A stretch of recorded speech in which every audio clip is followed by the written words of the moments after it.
तुम्हारी ही कमाई तुम्हें प्रदान कर दी। जैसे बच्चा पढ़ता है, MA BA BSc कर गया, कोई और ट्रेनिंग आदि कर ली तो गवर्नमेंट उसको जॉब दे देती है, लेकिन वो मेहनत परिश्रम उससे का किया हुआ प्रफुल्लित हुआ है।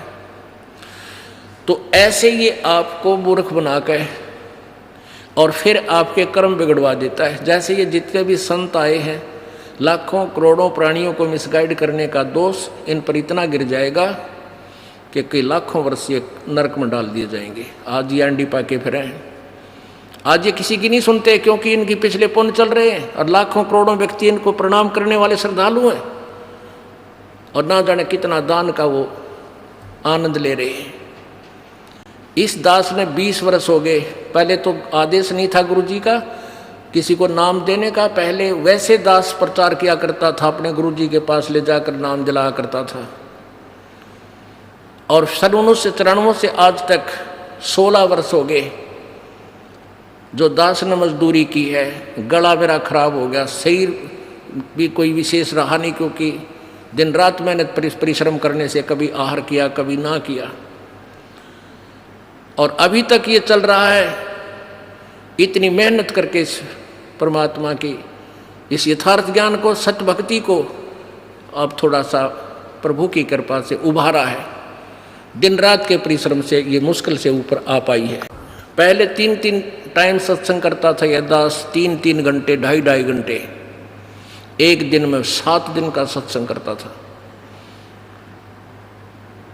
और फिर संगत से मिलना, अब भी 4-4 घंटे 5-5 घंटे रोजाना सत्संग, फिर आप जी से परमात्मा के बच्चों से मिलना, और फिर परमात्मा की सदग्रंथों से वो ज्ञान निकाल करके पुस्तक बनाना, यानी अब तक के परिश्रम जारी है। और वो क्या करते हैं, 1 घंटा जो ये दास 10 मिनट में सत्संग करता है, इतना वो 1 घंटे में बड़े आनंद ले लेगा, बोलेंगे आह। फिर उसके मुंह का नहीं देखेंगे श्रद्धालु, सतगुरु आगे क्या बोलेंगे। सतगुरुओं के पास के में है नहीं बोलना कि वह घिसी पिटी बातें 1 घंटे में 45 मिनट में कह और अपना चलते बने, क्योंकि उन्होंने अज्ञान पहले परिपूर्ण कर रखा है, उस अज्ञान को ही इधर उधर से सुनाते रहते हैं। और इस दास ने वो ज्ञान सुनाना है जो सदग्रंथों के अंदर विद्यमान है, जो आपने कभी सुना नहीं। सुनते ही एक बार तो ऐसा स्ट्राइक होता है दिमाग में कि झूठ बोल रहा है।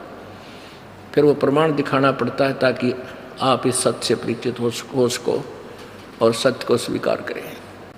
तो परमात्मा यहाँ आए हैं, अपने यथार्थ ज्ञान को बताते हैं। वो क्या बताते हैं कि गुरुआं गांव बिगाड़े संतो गुरुआं गांव बिगाड़े। इन नकले गुरुओं ने गांव के गांव, पूरे शहर के शहर, अक्षेत्र विनाश कर दिया। ऐसे कर्म जीव कहला दिए, ईब जड़े नहीं जाड़े। भेड़ पूछ को पंडित पकड़े, भादो नदी विहंगा। गरीबदास वैभव जल डूबे, नहीं साध सत्संगा। कबीर परमेश्वर की महिमा से परिचित होने के बाद आदरणीय गरीबदास साहिब जी ने परमेश्वर द्वारा दिए गए उस ज्ञान को कैसे बताया है कि भेड़ पूछ को पंडित पकड़े, ये भादो नदी विहंगा। गरीबदास वैभव जल डूबे, नहीं साध सत्संगा। कबीर परमेश्वर जी ने भी कहा है कि कबीर इस संसार को समझाऊं कै बार, और पूछ पकड़ के भेड़ किए उतरा चाह पार। जैसे दरिया से पार होना है, भादों के अंदर सबसे ज़्यादा वर्षा होती है, और उस समय छोटी मोटी नदियां भी, छोटे मोटे नाले भी दरिया का रूप धारण करके चल पड़ते हैं। तो उस समय कहते हैं कोई दरिया ऐसे भादों के अंदर दरिया बह रही हो, बहुत अक्षेत्र को कवर करके जल, अथाह जल चल रहा हो, और उससे पार करने के लिए कोई प्रयत्न कर रहा है, उसको कोई गाइड कर दे कि भेड़ की पूंछ पकड़ ले और ये तुझे दरिया से पार कर ले जाएगी। तो वो साधन कैसा है, व्यर्थ डुबोने का। तो ऐसे इन संतों और इन अभी तक ब्रह्मा विष्णु महेश और इन क्या ना ऋषि महर्षियों के द्वारा दिया गया जो भक्ति मार्ग है, इन पंडितों के द्वारा दिया गया जो भक्ति मार्ग है, वो ऐसा है कि दरिया से पार करने के लिए भेड़ की पूंछ का समर्थन कर रहे हैं कि भेड़ की पूंछ पकड़ो और ये भेड़ तुम्हें पार कर ले जाएगी। अर्थात उनके द्वारा दी गई भक्ति विधि संसार सागर से पार नहीं कर सकती, ये पूर्ण मोक्ष नहीं कर सकती। कबीर इस संसार को समझाऊं कै बार, ये पूछ पकड़ के भेड़ की भाई उतरा चावे पार। वही गरीबदास साहिब जी कह रहे हैं, भेड़ पूछ को पंडित पकड़े ये बादो नदी विहंगा, गरीबदास वे भव जल डूबे नहीं साध सत्संगा। कि वो भवजल संसार रूपी सागर में डूब जाएंगे जो साधुओं का सत्संग यानी तत्वदर्शी संत का सत्संग जिनको सुनने को नहीं मिला। और ये पंडित, ये ब्राह्मण लोग, ये भेड़ पूंछ को पकड़े हुए हैं, इनको यथार्थ ज्ञान नहीं भक्ति विधि का। भेड़ पूंछ को पंडित पकड़े, ये भादो नदी विहंगा, विहंग माने बहुत ही विहंग, बहुत लंबी चौड़ी अथाह जल चल रहा है और उसमें से भेड़ की पूंछ पकड़ कर ये पार करना चाहते हैं। अब यहाँ फिर समस्या आ जाती है कि ब्राह्मणों को ज्ञान नहीं, क्या कबीर जी को ही ज्ञान था? हाँ, कबीर जी तो भगवान थे, ज्ञान तो छोड़ो वो भगवान थे, और इन ब्राह्मणों को ज्ञान नहीं था, भक्ति मार्ग का ज्ञान नहीं था। अब ये रह कर लालटेन न्यू दिखानी पड़ती है कि कहीं कोई मेरे साथ टकरा ना जावे। जैसे सुबह बताया था, अंधा एक लालटेन लिए जाओ था अंधेरे में, आगे से बच्चे आ गए, उछल कूद मचा रहे थे, तो उसने अंधे ने आवाज़ लगाई कि बेटा देखना मैं अंधा हूँ, मुझे दिखाई नहीं देता, सावधान होकर आना चलना। तो बच्चों ने पूछा, बाबा फिर लालटेन किस लिए ले रखा, तुम्हें दिखाई नहीं देता? अंधे ने कहा कि तुम आँखों वालों के लिए कहीं मुझे मेरे में टक्कर ना मार दो, बूढ़े की देही तोड़ दो, किधर टूट जा टांग मेरी, और इस लालटेन के चानने में तुम मुझसे दूर से निकल जाओगे। तो ये लालटेन बार बार इसलिए दिखानी पड़ती है कि ब्राह्मणों को ज्ञान नहीं था, सतयुग के ब्राह्मणों को ज्ञान नहीं था, और कलयुग के ब्राह्मण तो राक्षस बताए। किसने? दास ने नहीं, श्रीमद देवी भागवत ने।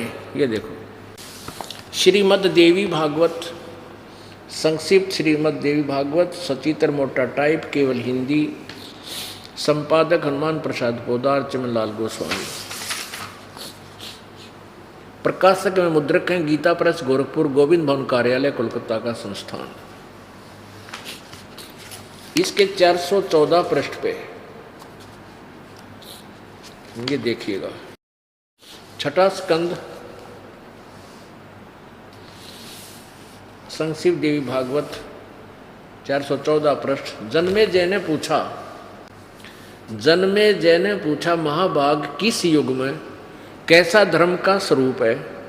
इस संपूर्ण विषय को तुम विशेष रूप से बताने की कृपा कीजिए। व्यास जी बोले, व्यास जी हैं राइटर ऑफ आल पुराण और वेद एंड गीता जी। राजन, यह निश्चय है कि सतयुग में ब्राह्मण वेद के पूर्ण विद्वान थे, उनके द्वारा निरंतर भगवती जगदम्बा की आराधना होती थी, भगवती का दर्शन करने के लिए उनका मन सदा ललायित रहता था। अब आपने देखा कि व्यास जी कह रहे हैं कि सतयुग के ब्राह्मण और वेद के पूर्ण विद्वान होते थे और वो दुर्गा की पूजा करते थे। और दुर्गा क्या कह रही है 562 पृष्ठ पे, 562 पृष्ठ पे दुर्गा क्या कह रही है कि तुम ब्रह्म का जाप करो और सब बातें छोड़ दो और कोई भी पूजा के योग्य नहीं है। 7वां स्कंद 562 पृष्ठ, देवी के द्वारा हिमालय को ज्ञानोपदेश और ब्रह्म स्वरूप का वर्णन, यानी ब्रह्म के विषय में वो जानकारी दे रही है।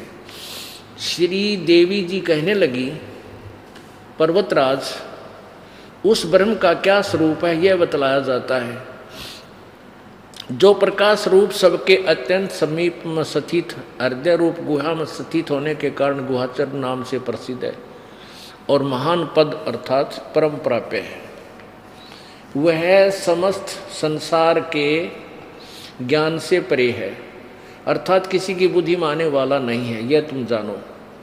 जो परम प्रकाश रूप है, जो सूक्ष्म से भी अत्यंत सूक्ष्म है, जिसमें संपूर्ण लोक और उन लोकों में निवास करने वाले प्राणी स्थित हैं, वही ये अक्षर ब्रह्म है। वही सबके प्राण है, वही सबकी वाणी है और वही सबके मन है।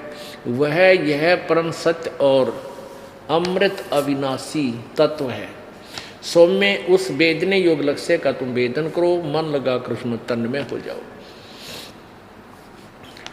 सौम्य उपनिषद में कथित महान अस्त्र रूप धनुष लेकर उस पर उपासना द्वारा तीक्ष्ण किया हुआ बाण संधान करो और फिर भावानुगत चित्त के द्वारा उस बाण को खींचकर अक्षर रूप ब्रह्म को ही लक्ष्य बनाकर वेधन करो। परवण यानी ओम उसका धनुष है, जीवात्मा बाण है और ब्रह्म को उसका लक्ष्य कहा जाता है। उस एकमात्र परमात्मा को ही जाने, दूसरी सब बात छोड़ दो। अब दुर्गा कह रही है कि मेरी भी पूजा त्याग दो और अन्य देवताओं की पूजा भी त्याग दो, केवल एक ब्रह्म की पूजा करो, नथिंग एल्स। उसका क्या मंत्र है ये देखिए, एकमात्र परमात्मा को जाने, दूसरी सब बात छोड़ दो। यही अमृत रूप परमात्मा के पास पहुंचाने वाला पुल है। संसार समुद्र से पार होकर अमृत रूप परमात्मा को प्राप्त कराने का यही सुलभ साधन है। उस हृदय में विविध प्रकार प्रकट होने वाला परब्रह्म संतन करता है, अंतर्यामी रूप से वर्तमान। इस आत्मा का ओम के जप के साथ ध्यान करो। इससे अज्ञान में अंधकार से सर्वथा परे और संसार समुद्र से उस पार जो ब्रह्म है उसको पा जाओगे, तुम्हारा कल्याण हो। यानी ओम का जाप करो, ब्रह्म प्राप्त करो। और वो ब्रह्म कहाँ रहता है? वह यह सबका आत्मा ब्रह्म ब्रह्मलोक रूप दिव्य आकाश में स्थित है। अपने आत्मा नाइन कहते हैं, भेड़ पूछ को पंडित पकड़े, भादो नदी बिहंगा, गरीबदास वैभव जल डूबे, नहीं साध सत्संगा। अब ये ब्राह्मण